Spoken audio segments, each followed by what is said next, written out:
I had to pull over because I was actually just thinking about something. How, like, I shouldn't still occasionally think about smoking a cigarette. And sometimes I'll even have like that little, just one puff wouldn't be that bad. But I know that it would be. I was a late starter. I started smoking when I was 18. Don't even know, like, most of the people that I knew that I started smoking with were smoking way before that.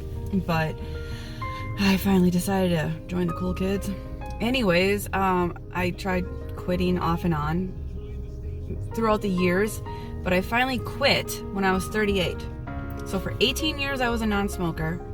Then I was smoking for 20 years. And now I haven't, this December will be 6 years. My 6-year anniversary of quitting cold turkey. And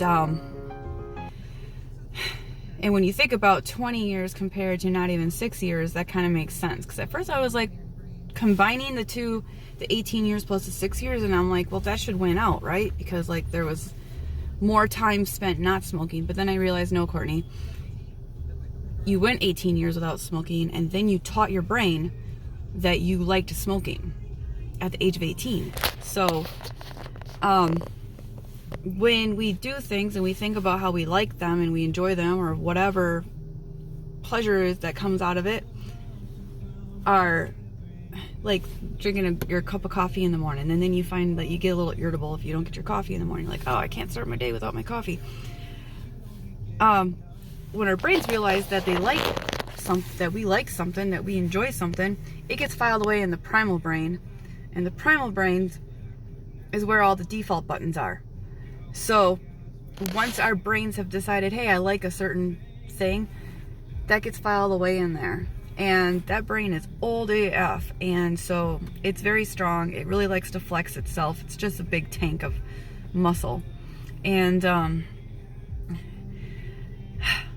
so for 20 years, it was allowed to think that this is cool. Smoking's great. That's what makes it hard to quit, right?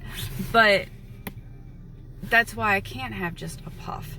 Because as soon as I would have a puff, that box would fly right the frick open.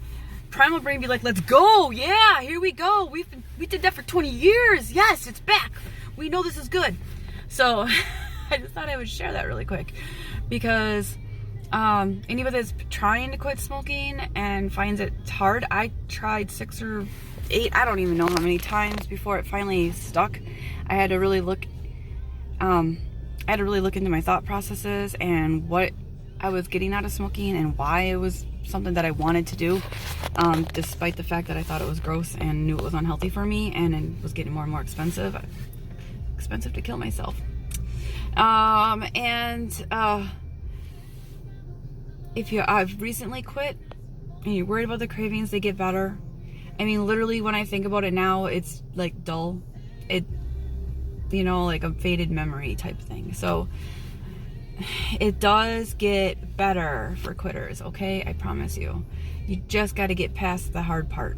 And literally, like, the first week is really rough. The next 3 weeks, I feel pretty struggling. But if you can get to 3 months,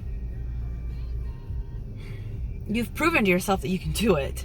And at that point, like, I was like, no way am I starting over. Like, it became a thing for me to not start over, because I wanted to keep seeing the days build.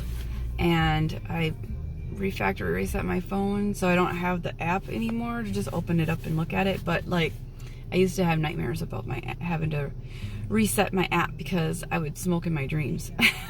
So it happens, okay?